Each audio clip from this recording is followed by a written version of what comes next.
Australia is a continent defined by distance.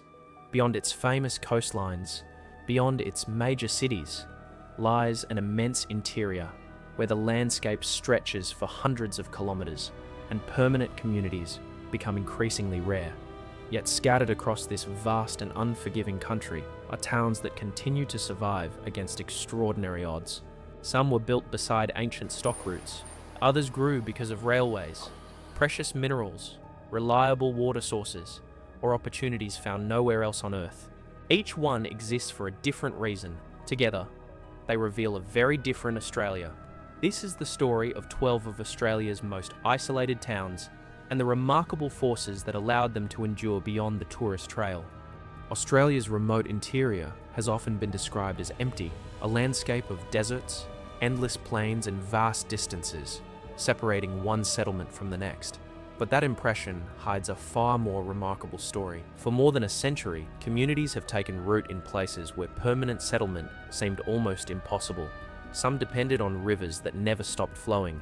Others were built around railways that crossed the continent. Some survived because of extraordinary natural resources, while others endured through resilience, innovation, and the determination of the people who called them home. Each town followed its own path. Each overcame a different challenge. Together, they reveal how geography, climate, history, and human ingenuity shaped life across one of the most demanding landscapes on Earth.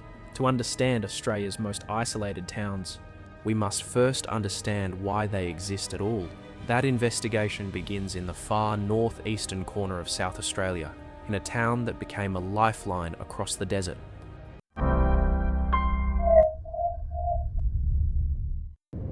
Birdsville.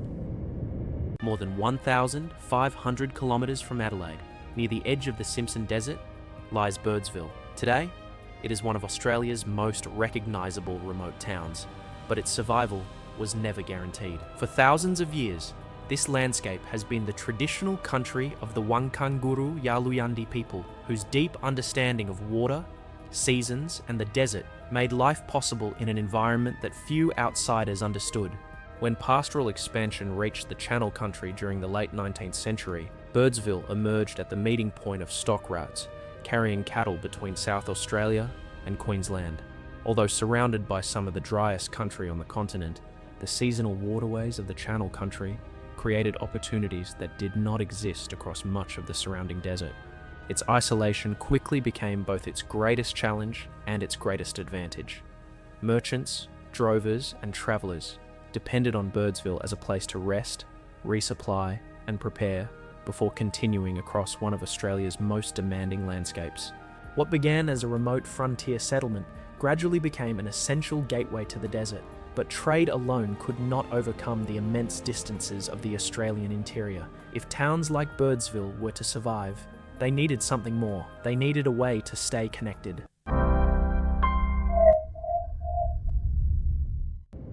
Oodnadatta. More than 700 kilometres north of Adelaide, another remote settlement tells a very different story. Unlike Birdsville, Oodnadatta did not grow through trade alone.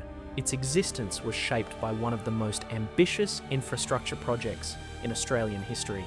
For thousands of years, this region has been the traditional country of the Arabana people, whose deep understanding of the land and its natural springs made travel through the interior possible long before modern maps or railways existed.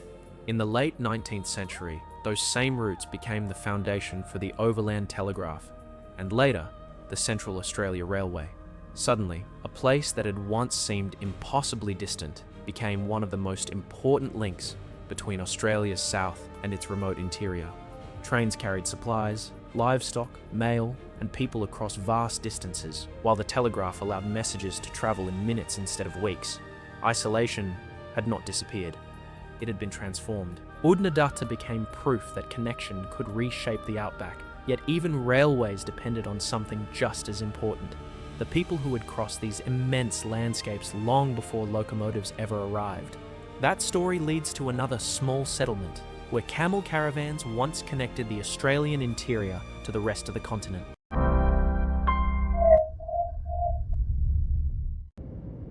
Mari.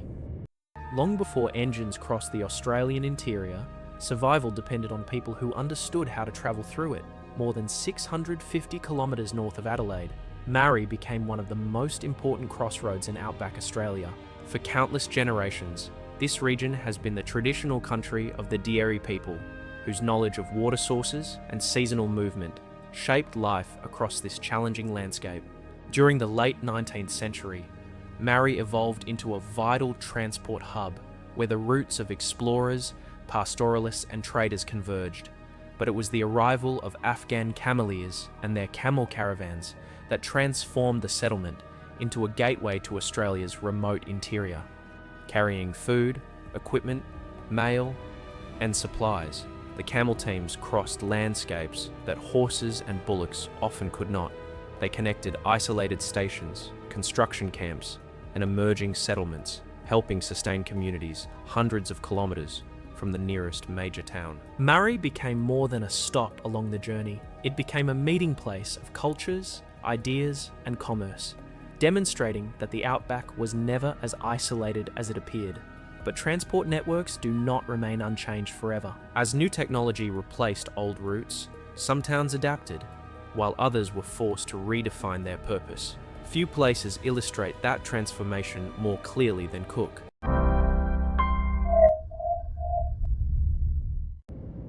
Cook. If Murray showed how people connected Australia's interior, Cook reveals what happens when an entire town depends on a single piece of infrastructure. Deep within the Nullarbor Plain, more than 800 kilometres west of Adelaide, Cook was established in 1917 as a service settlement for the Trans-Australian Railway. There were no rivers to support a farming community, no mineral discoveries to trigger a rush, and no major highway passing nearby. The railway was the reason Cook existed. For decades, it provided everything needed to keep one of the world's longest stretches of straight railway operating. Steam locomotives stopped here for water, fuel, and maintenance. Railway workers lived here with their families, and supplies arrived by train across the vast emptiness of the Nullarbor. In one of Australia's most isolated landscapes, the railway created a community where none would otherwise have existed. But progress rarely stands still. As diesel locomotives replaced steam, and railway operations became increasingly automated, the need for large railway service settlements gradually disappeared. Cook's population declined, leaving behind quiet streets, abandoned buildings, and a powerful reminder that even the strongest communities can change when the purpose that created them begins to fade. Yet while infrastructure could transform the outback, the landscape itself demanded an even greater adaptation. That story leads north, to a town where people responded to the desert in one of the most extraordinary ways imaginable.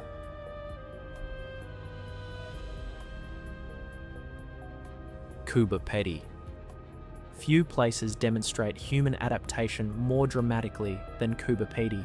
More than 840 kilometres north of Adelaide, on the edge of South Australia's vast desert interior, lies a town that chose not to fight the climate, but to live beneath it. For thousands of years, this landscape has been the traditional country of the Antakarrinja, Matu Yankunytja Jara people, whose knowledge of the desert made life possible in one of Australia's harshest environments long before modern settlement. Everything changed in 1915 when a teenage prospector discovered precious opal among the stony desert plains. The discovery attracted miners from around the world, all hoping to uncover the brilliant gemstones hidden beneath an ancient seabed that covered this region millions of years ago. But the desert presented an immediate challenge. Summer temperatures regularly climbed above 40 degrees Celsius, making life above ground both difficult and exhausting. Instead of abandoning the settlement, the miners adapted.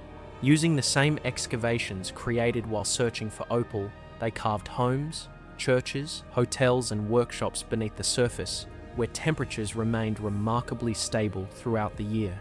Coober Pedy became one of the world's most unusual towns, not because people conquered the desert, but because they learned to live with it. Yet even the most ingenious adaptation cannot overcome every challenge. In Australia's interior, there is one resource more valuable than gold, more valuable than opal: water. That story takes us to a settlement where an ancient river has sustained life for thousands of years.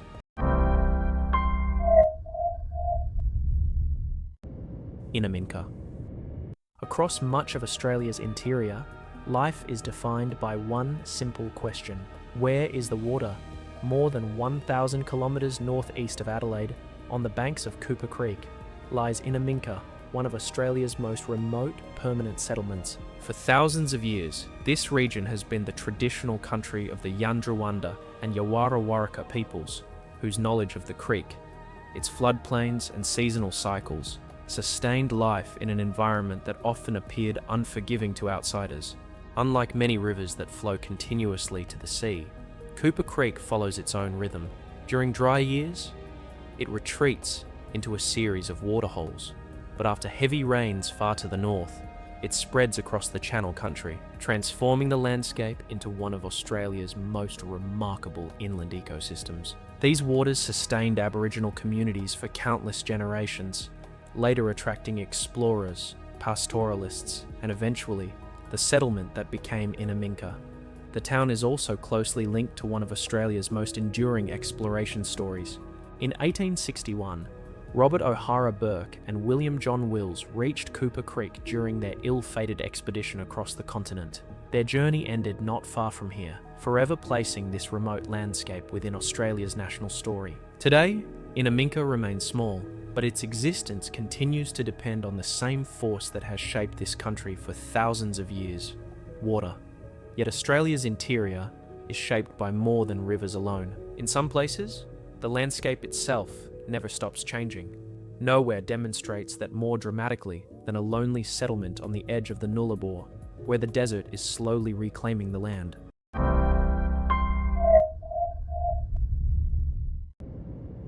Eucla.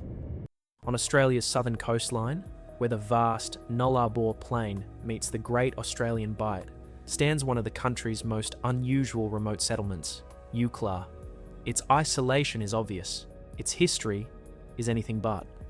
For thousands of years, this coastline has been the traditional country of the Mirning people, whose knowledge of the sea, the limestone cliffs, and the surrounding landscape made life possible along one of Australia's most remote shores. In the late 19th century, Eucla became an important communications outpost, linking Western Australia with the rest of the continent through the overland telegraph. For a time, messages travelling across Australia passed through this isolated settlement, making it an unlikely gateway between east and west. But Eucla faced an enemy that no engineer could control: the landscape itself.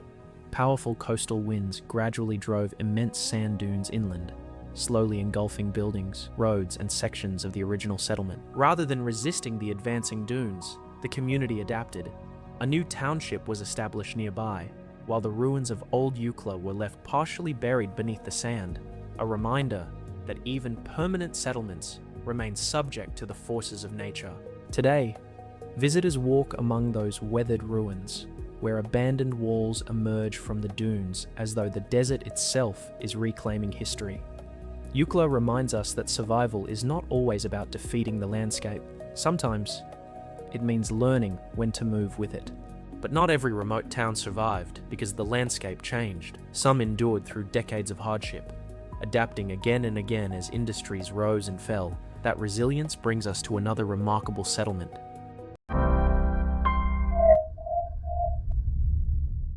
Tibooburra. In the far northwest of New South Wales, where rocky hills rise from an otherwise endless landscape, lies one of Australia's oldest surviving outback settlements, Tibooburra. Its name comes from an Aboriginal word often translated as a heap of rocks, a fitting description for a town surrounded by ancient granite outcrops that have shaped this landscape for millions of years. For thousands of years, this region has been the traditional country of the Malyangapa people, whose deep understanding of scarce water sources, seasonal change, and the harsh desert environment made survival possible across one of Australia's driest regions. European attention arrived with the gold discoveries of the early 1880s. Prospectors poured into the district, hoping to strike it rich, and a small frontier settlement quickly emerged to support the growing mining community. Like many outback mining towns, its future initially seemed tied to the fortunes of gold. But when the rush faded, Tibooburra did not disappear. Instead, it adapted. pastoralism gradually replaced mining as the region's economic foundation, while the town continued serving travellers, nearby stations, and the scattered communities of Australia's remote corner country.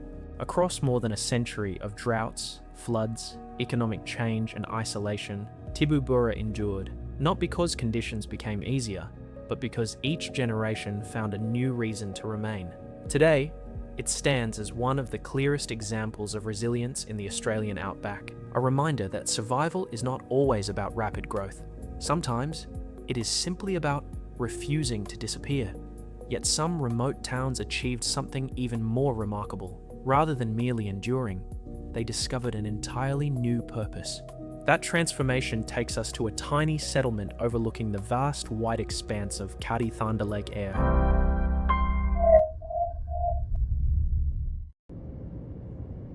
William Creek, in the heart of South Australia's vast interior, where the horizon seems to stretch without end, lies a settlement that refused to let isolation define its future.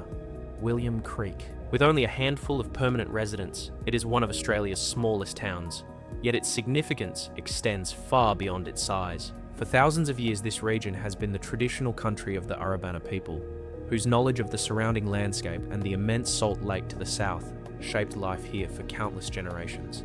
The town itself emerged in the late 19th century as a railway siding along the Great Northern Railway, supporting trains travelling deep into the Australian interior.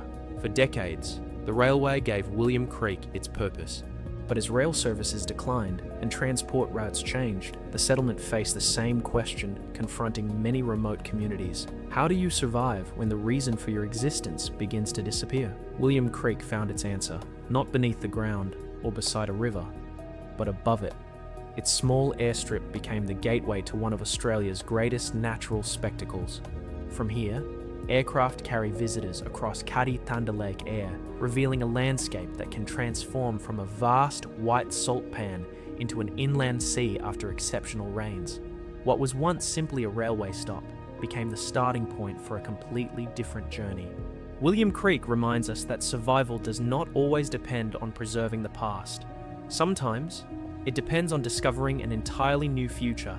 But Australia's story stretches back far beyond railways, settlements, or even humanity itself. The next chapter takes us to a place where the landscape preserves a world that disappeared millions of years ago.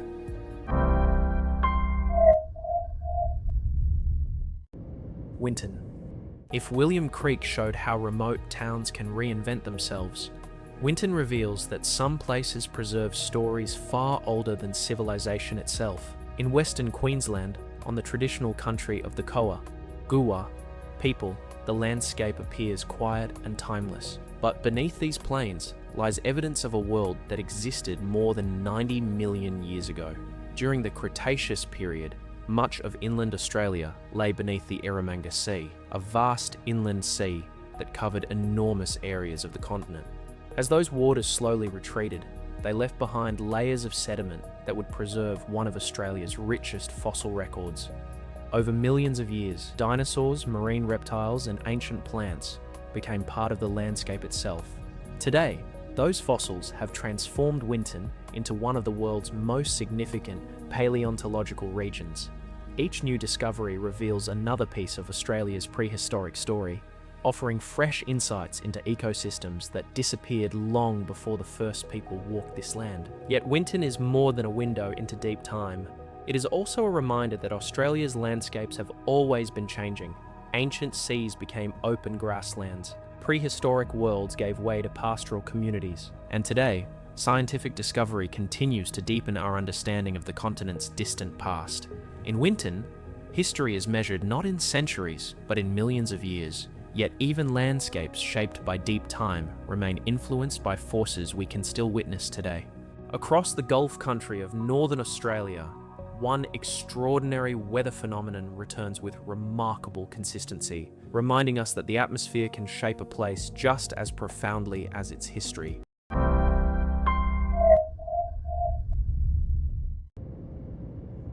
Burketown.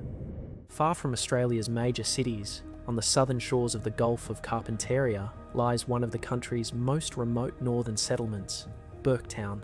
For thousands of years, this region has been the traditional country of the Gangalitta and Garawa peoples, whose knowledge of the rivers, wetlands, and seasonal rhythms allowed communities to thrive in an environment shaped by dramatic contrasts between the wet and dry seasons. Unlike many towns of Australia's inland deserts, Burketown's greatest challenge has never been a lack of water. It has often been having too much. During the wet season, heavy monsoonal rains can transform the surrounding plains into vast floodwaters, isolating the town for days, or sometimes weeks, as roads disappear beneath the rising water. Yet the same climate that creates these challenges also supports one of Australia's richest tropical ecosystems, where rivers, wetlands and coastal environments sustain an extraordinary diversity of wildlife. Burketown is perhaps best known for another remarkable natural phenomenon. Under the right atmospheric conditions, enormous rolling cloud formations known as the morning glory can stretch for hundreds of kilometres across the sky, attracting meteorologists and glider pilots from around the world.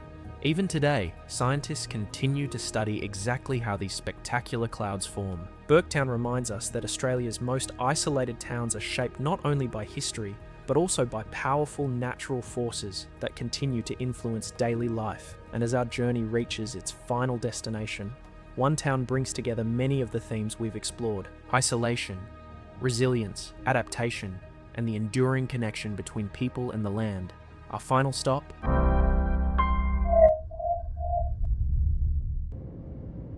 Boulia. At first glance, Boulia appears much like many other remote settlements scattered across Australia's interior. Small, quiet, and surrounded by vast distances in every direction. But look more closely, and it becomes clear that Boulia represents something far greater than its size.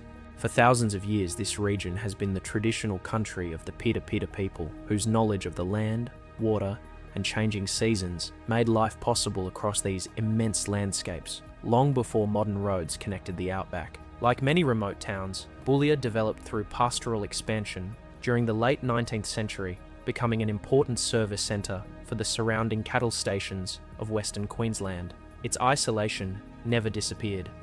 Instead, the community learned to live with it. Today, Boulia is perhaps best known for the mysterious Min Min light, an unexplained phenomenon that has become part of Australian folklore for generations. Whether explained through atmospheric science, optical illusion, or local legend, the lights remain a reminder that Australia's remote interior still holds mysteries capable of inspiring curiosity. Yet the true story of Boulia is not the mystery seen in the night sky. It is the quiet determination of the people who continue building lives where distance remains one of the greatest daily challenges. And in many ways, that determination reflects the story of every town we visited. Birdsville showed how trade opened pathways across the desert. Oodnadatta revealed the power of railways and communication. Murray connected the interior through camel caravans. Cook demonstrated how infrastructure could create an entire community. Coober Pedy adapted to one of the world's harshest climates. Innamincka survived because of water. Eucla moved with a changing landscape. Tibubura endured through resilience. William Creek reinvented itself. Winton preserved a history measured in millions of years. Burketown continues to live with the rhythms of nature, and Boulia reminds us that even today, Australia's most isolated towns remain places of remarkable perseverance. Together, they reveal a simple truth: isolation has never defined Australia, it has shaped it. Every road across the Outback, every railway, every cattle station, every remote airstrip, and every small community tells the story of people finding ways to live with one of the largest and most demanding landscapes on Earth. Every place has a history. Some simply reveal more about Australia than others. Thank you for watching Beneath Australia. If you enjoy cinematic documentaries exploring Australia's forgotten places, hidden history, and remarkable landscapes, consider subscribing and join us as we continue discovering the Australia that lies beyond the tourist trail.